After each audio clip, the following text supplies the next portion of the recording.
Ya, kita lanjutkan menuju pemilu. Tadi saya mau ke Bang Abu Bakar Al-Habsyi. Okay. Kalau boleh diminta, sebelum minta pendapat soal Pak SBY tadi bilang ini ada mastermind yang ingin membuat Anies AHY nggak jadi berlayar. Yeah. Ya, sebelum ke sana, saya pengen tahu dulu nih pertanyaan. PKS dikasih tahu nggak sih sama Pak SBY bahwa PKB mau masuk? Atau sama kayak Demokrat sama-sama nggak tahu? Dikasih tahu setelah sudah ketemu. Itu baru dikasih tahu. Tapi responnya beda ya. Kalau Demokrat kan merasa dikhianati nih. Kalau PKS nggak merasa dikhianati? Oh enggak, kita dalam berpolitik tuh nggak boleh terlalu tegang dan kaku ya saya pikir. Nggak boleh baper. Tapi apapun jadinya orang tua kita SBY kan punya ciri khas sendiri lah ya. Kita berikan beliau cara ini dia lah ya. Tapi buat kami PKS adalah segala sesuatunya memang harus dibicarakan. Komunikasi Iya ya. dong, komunikasi politik itu kan komitmen. Walaupun komunikasinya belakangan nggak apa-apa. Ya artinya pada waktu yang tidak terlalu jauh jedahnya. Tidak terlalu jedahnya dan menurut kami hal yang kayak begini ini sangat mungkin terjadi di politik. Oke. Gitu. Jadi tinggal kita cara menilainya.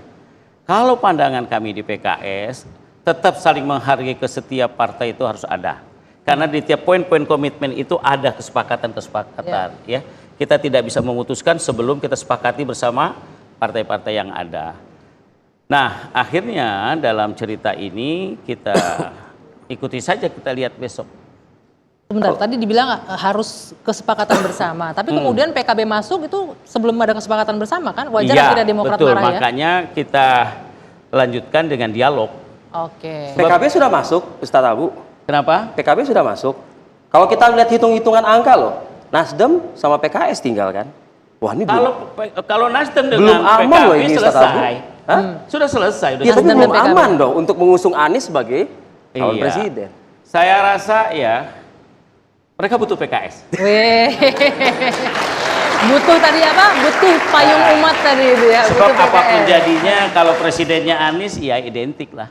Weh. Ya. Oke. Identik apa nih? Identik dengan PKS-nya. Oh, Ya. jangan sampai salah tangkap nanti politik identitas. Itu PKS juga butuh Anies. Wah, Memang dalam politik simbiosis kalau nggak saling mutualisme. membutuhkan bukan politik.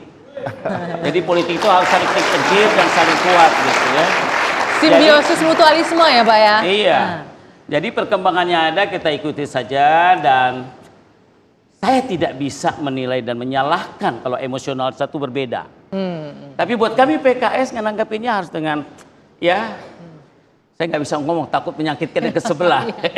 Intinya adalah Sebelah mana? Sebelah sebelah mana? kanan. Oh, saya Sebelah dong. kanan Sebelah sedikit. kanan saya. Tadi yang pidato di sana sebelah kanan saya lihat Oh, tadi. Ya. oke. Sebelah kanan tadi Jadi yang saya di pikir Sebelah kanan. iya. Bapak ada Sebelah kanan mana, Pak? tadi yang Bapak di pandang layar saya, tadi jadi yang agak muncul. berbeda. Saya lihat TV sana sebelah kanan. Oke? Oke, cukup jelas sudah. Mantan kolega Bang Ege, mantan kolega.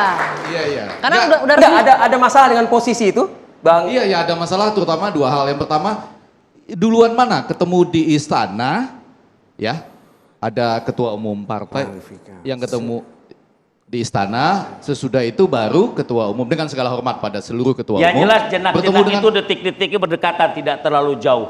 ya, duluan Jenak- yang mana? Hah? Duluan yang mana? Ya pasti ke istana duluan. Oh, yang Ya. kanan berarti. Ya, jadi nanti. Ustadz, cepetan mana antara Pak Mahfud waktu mau jadi cawapres terus nggak jadi, terus antara komunikasi PKB masuk itu lebih cepat mana? Gitu. Beda tipis.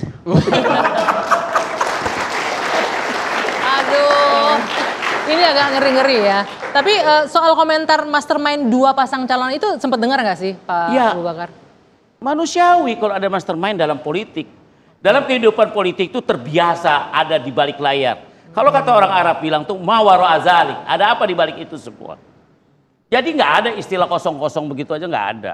Pasti ada yang mau bermain, ada yang mau berbuat, ada yang ingin menggerakkan, ada yang punya on mission besar. Itu biasa dalam politik. Gak usah baper gitu ya? Iya. Loh, kok tertahan itu enggak iya gitu. Oke, satu lagi Vi, yang tergoncang ini nggak cuma koalisi perubahan. Yang sebelah sana tuh sebelahnya Rivi Yang juga. ditinggalin gitu Yang ya? ditinggalin juga tuh. Coba Vi, gimana Bang Vi? Muzani merasa sudah ditinggalkan oleh sahabat yang dari awal mencanangkan koalisi ini bersama dengan Partai Gerindra? Ya Sebenarnya enggak juga. Enggak juga, karena kan begini, makanya mestinya malam ini kan Pak Prabowo dengan Pak Muhaimin bertemu. Ya. Pertemuan itu untuk tabayun, untuk klarifikasi dan berkomunikasi tentang apa dan bagaimana yang terjadi, supaya tidak terjadi sakwa sangka. Itulah gunanya kan komunikasi kan. Maka itu perlu komunikasi, tapi kemudian proses itu kan terlompati. Dan ketika kemudian hari ini PKB menerima pinangan dari Partai Nasdem, tentu itu hak partai yang bersangkutan. Ya. Kami tidak bisa mengintervensi urusan keputusan partai tersebut. Bahkan kalau itu sudah menjadi keputusan, ya sudah, selamat. Tidak ada reaksi dari sikap PKB yang kabarnya juga besok berkumpul di Surabaya kan? Iya. Apa yang harus direaksi? Karena itu sudah keputusan partai politik, ya sudah. Kita hanya berpesan, mari kita bersanding, bertanding dalam suasana damai untuk menuju Indonesia Raya yang lebih baik. Keren. Betul. Atau juga mungkin itu karena efek di PHP-in sama Pak Prabowo ya. Jadi mungkin mencari yang jelas-jelas aja begitu. Saya kira tidak, karena dari awal kan memang harapan teman-teman PKB adalah bagaimana Pak Muhaimin bisa menjadi wakilnya Pak Prabowo. Terus kemudian Pak Prabowo memahami dan mengerti itu sebagai sebuah suasana kebatinan teman-teman dari PKB. Tapi Pak Prabowo kan berharap jangan hanya 2 partai, kalau bisa nambah. Ketika nambah itu kemudian sekarang ini nambah, Pak Prabowo berharap sabarlah. Karena dalam proses pertandingan, dalam setiap politik, yang menang yang sabar yang menang. Tapi ember kalau diisi air kalau kepenuhan tumpah juga loh Bang. Ya itu yang perlu jadi. Cuman saya penasaran ini nih Vi, Bang Muzani, dengan perginya PKB, ini koalisi Gerindra ini ketar-ketir nggak kalau grassroots-nya PKB kan NU ya, akan kabur juga ikut sama Caimin gitu. Udah dihitung-hitung nggak sampai ke sana? Ya ini kan sebuah keputusan yang bagi kami juga agak mendadak, sehingga kami harus siap dengan itu semua, dan menurut kami itu sesuatu yang akan kami hadapi di lapangan. Insya Allah itu semuanya akan teratasi. Saya kira Gerindra legowo, karena pergi 1 datang 2. Jadi gak ada yang perlu ditagisi. Pergi 1 datang 2 lebih banyak ya Pak ya? Kebalik Datuk, datang 2 pergi 1. Iya. Betul. Iya. Tapi kalau boleh pertanyaan yang tajam sekali adalah begini. Apakah Pak Muzani yakin atau tidak bahwa besok akan ada deklarasi Anies dan Caimin sebagai capres dan cawapres di Surabaya? Yakin atau tidak? Kalau dari informasi yang kami dapatkan sudah putus bahwa teman-teman PKB menerima laporan Partai Nasdem sehingga besok yakin, ya? tinggal dideklarasikan acara di Surabaya. Dan kami sudah menyampaikan selamat kalau itu terjadi. Wih, kalau ini kalau dari ketenangannya tampaknya Gerindra itu sudah bisa membaca jauh sampai ke ujung pertandingan. Ya saya ngerti lah. Kalau Demokrat ditinggal sendirian. Jadi ya wajar kalau marah. Kalau Gerindra ditinggal datang 2. Banyak ya, jadi 3 ya. Bonus dia. Enggak, maksud saya sampai Gerindra jangan-jangan sudah bisa baca nih. Sampai ujung tarian tadi itu loh. Tarian pembukaan. Masalahnya yang membuat aku kagum ke Pak Muzani. Yang tarian tadi. Ini bukan saja deklarasi Caimin cawapres, tapi di Jawa Timur. Pilihannya di Jawa Timur ya. Maknanya apa itu Bukan Mas? saja gudangnya NU, tapi provinsi yang semua calon presiden akan membutuhkan Jawa Timur. Tapi tidak ketar-ketir, berarti dia sudah kayak Adipati Karno. Adipati Karno di wayang itu udah tahu dia akan kalah dengan Arjuna, tapi tetap tenang. Kayaknya mau Muzani itu gitu. Atau enggak, Mbak Tejo, atau sebaliknya. NU dan Jawa Timur. Betul, atau Gimana? sebaliknya, jangan-jangan tenang karena dia yakin PKB-nya Caimin, NU-nya ke tempat lain. Gitu. Bisa jadi. Bisa jadi. Yang tadi perlu dijawab tuh Bapak Sekjen, izin. Sudah yakin menang apa sudah yakin Jalan. kalah? Karena Pak Prabowo perlu Jawa Timur juga loh. Ya, saya kira betul. Jawa Timur adalah sebuah provinsi sangat penting dalam setiap Jadi baru putaran pilihan presiden, dan kami punya pengalaman beberapa kali pilpres, problemnya selalu di situ. Kami merasa bahwa sekian kali putaran pilpres, kami tahu titik di mana kelemahan kami, dan kami tidak akan mengulangi kelemahan itu, dan kami sudah akan lakukan upaya-upaya untuk menanggulangi apa persoalan yang sudah terjadi di masa yang lalu. Oke. Bang Ege ini kayaknya wakilnya ya bau-bau NU juga kalau begini statementnya ya. Kalau ditebak begitu loh ya. Nah, gimana? Maksudnya Bu Kofifa, wakilnya Prabowo, itu PKB juga itu. Kan banyak ya. Bang Muzani banyak ya NU ya. Selain Bu Kofifa ada yang lain kan banyak. Ya karena kan Nahdlatul Ulama itu adalah sebuah faham yang dalam survei kami 80% orang Jawa Timur itu merasa dirinya NU. Apa yang menyebabkan mereka merasa NU? Pertama karena lingkungan, kedua karena tradisi peribadatan, yang ketiga karena keturunan. 3 itu. Nah, mereka merasa bahwa menjadi NU karena keturunan, karena kelingkungan, karena ibadah. Itu kemudian kami tanya, mana lebih ditaati, pengurus NU atau kiai? Imbang. Mereka menimbang. Karena itu PKB tentu basisnya NU, kami tidak bisa pungkiri, tapi itu bukan satu-satunya yang bisa dijadikan sebagai kekuatan untuk mengambil simpati masa NU. Oke, ya luar biasa ya. Satu lagi, Pi. satu mau berbicara nih ya. Jadi tengah-tengah nih kebiasaan nonton gitu, ngelihat kejadian di koalisi-koalisi yang lain. Tanggapan Mas Hasto apa Mas? Kalau di PDIP sendiri melihat 1-2 hari terakhir. Sebelum PDIP, Bung Muzani perlu menjawab. Kalau dari jawabannya Bung Muzani, kayaknya wakil presidennya Prabowo dari NU kayak. Iya, aman sekali. Atau yang dipaksakan jadi NU. Iya, salah satu nama yang dipertimbangkan adalah dari kawan-kawan NU. Itu Kopipa, Yeni Wahid, atau yang mana? Ya di antara nama itulah Bang. Di antara 2 loh. Enggak, ini kalau mau disambung dengan apa gairah sepak bola, ini NU asli apa naturalisasi? Wah. Naturalisasi bisa masuk. Yang jawab Ya ini. pokoknya NU lah, gitu kira-kira ya. Mau naturalisasi, mau asli, pokoknya NU gitu ya Iya. Bang ya. Oke, ini emang NU diperebutkan. Next episode kita undang NU nanti orang di TV. Baiklah, Nah jadi sekarang kita balik lagi nih yang senyumnya paling sumringah malam hari ini. Melihat, ya bisa aja kan kandidat rivalnya berkurang begitu kan. Atau kandidat rivalnya nggak solid-solid amat jadinya sekarang. Mas Hasto, menanggapi kondisi terbaru sekarang ini gimana PDIP? Ya kami tadi banyak diam karena menyerap aspirasi. Menyerap aspirasi dan menyerap... Ikut merasakan Oke. apa yang terjadi, dinamika politik yang terjadi. Dan dari Bang Sekjen, tadi udah dikatakan, dari Bang Ahmad Muzani, bagaimana juga kita lihat dari sosial medianya, ada yang merasa kehilangan teman lama, ada juga yang curhat kemudian merasa dikhianatin, itu didengarkan semua oleh PDI Perjuangan. Dan bersama Bu Mega, Pak Ganjar Pranowo, setelah kita mendengarkan, kitalah yang menjadi pemersatu di antara mereka-mereka yang sudah berani. Tunggu. Ini saya tertarik ini. Nikmati Mas dong, Hasto. Pemersatu, bukan Bentar. menikmati, kita pemersatu. Karena tadi Bang Karni Alias kan sudah mengatakan bagaimana beliau menyampaikan falsafah persatuan. Historis dari aspek persatuan. Maka kalau ditanya, mastermind-nya itu siapa? Ya Bang Karni ini ikut menjadi mastermind terhadap acara yang sangat hebat ini. Tepuk tangan dulu dong buat Bang Karni. Jadi sejak awal saya renungkan sejarah persatuan bangsa di tengah berbagai perbedaan, filosofi persatuan yang disampaikan oleh Bang Karni. Maka itulah yang kami jalankan sekarang. Menjadi pemersatu di antara berbagai perbedaan-perbedaan yang ada. Agar apa yang dilakukan oleh Pak Jokowi dengan loncatan kemajuan betul-betul bisa kita jalankan sehingga pemilu kali ini nuansanya akan berbeda.